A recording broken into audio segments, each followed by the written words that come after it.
Meeting has begun, but the question is, how do you lead a meeting effectively?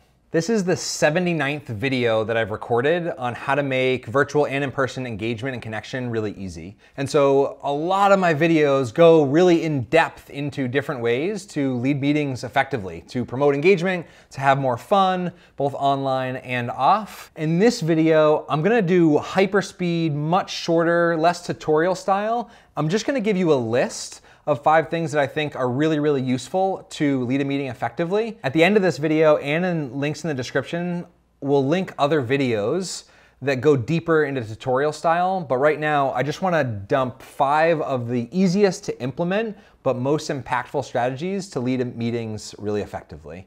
I'm Chad Littlefield. I get to do this for a living for some of the top universities and organizations on the planet.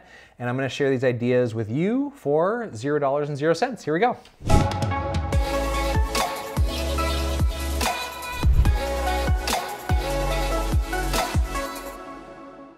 Number 1, taking a leaf out of Stephen Covey's book, begin with the end in mind. If you start meeting and you're not sure where you're going or what you want at the end, it's really hard to have an effective meeting at all.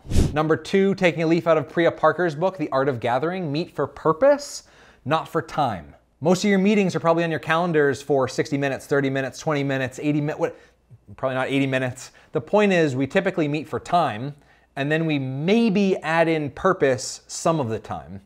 The easiest way to meet for purpose, not for time, is to, right in the beginning, state your intention for your outcome-focused intention for what you want to happen in that meeting, and or perhaps invite everybody else to just go around real quick and share their intention. Doing that makes the purpose of the meeting abundantly clear and salient to everybody. And if you don't do that, you run the risk of meeting for time and wasting time. And we live in a culture where everybody has too much to do and too little time. And so please don't do that. Number 3, this is a huge part of what I do. It's to create connection before content. I've created a whole toolkit on how to do it. There's a free version linked below. But when you create connection before content, you turn on people's brains.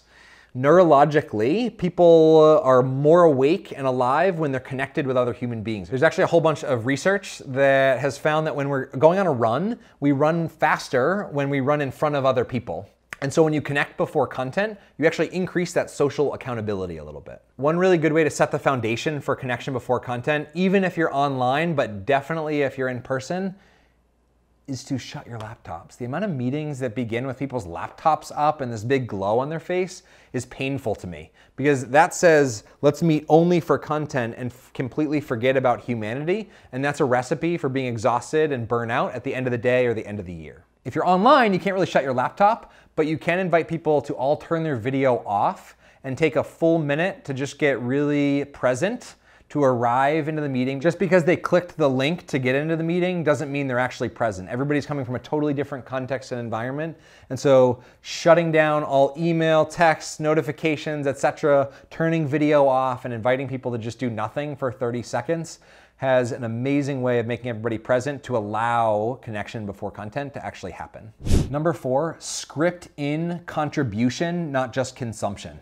Most meetings are designed report out style where people just share, and everybody else is just passively listening to information that may or may not be relevant, really.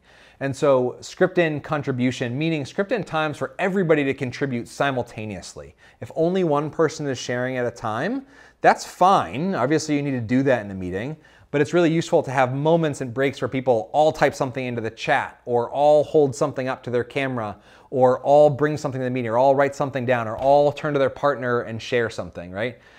Script in contribution, not just consumption. Number 5, close with intention and end on time. Alexa, set a timer for 15 minutes. 15 minutes, starting now. Ooh, there's multiple Alexas all setting timers. This is terrifying. It's my first time in the studio, so I didn't know that Alexa lived in the back too. I am such a time optimist. I always think we can do way more than we actually can in a 30-minute or 60-minute meeting. So oftentimes, if I'm leading a meeting, I actually set a timer on, I've got a Google Home, not an Alexa. You can say things like, Alexa, stop. 10 minutes. Stop it, Alexa, don't do it. The reason that I have artificial intelligence set a timer for me is because I know that I will run overtime, and I actually set a timer always for 5 minutes before the official end time of a meeting, because that gives me 5 minutes to close really intentionally, rather than rushing up to the last second that we had and then trying to schedule the next meeting in the last minute. It's like, that's really high stress. Set a timer for 5 minutes before the meeting ends and do something to close really intentionally. Right here or here, I never really remember, there are videos that have several different closing exercises, and I walk you through exactly how to lead them. So feel free to pick one of those up and end your next meeting with it, so your meeting sucks a little bit less. We meet way too carelessly, and I hope now, after watching this video, the intention meter on all of your meetings went up just a little bit. Have an awesome day.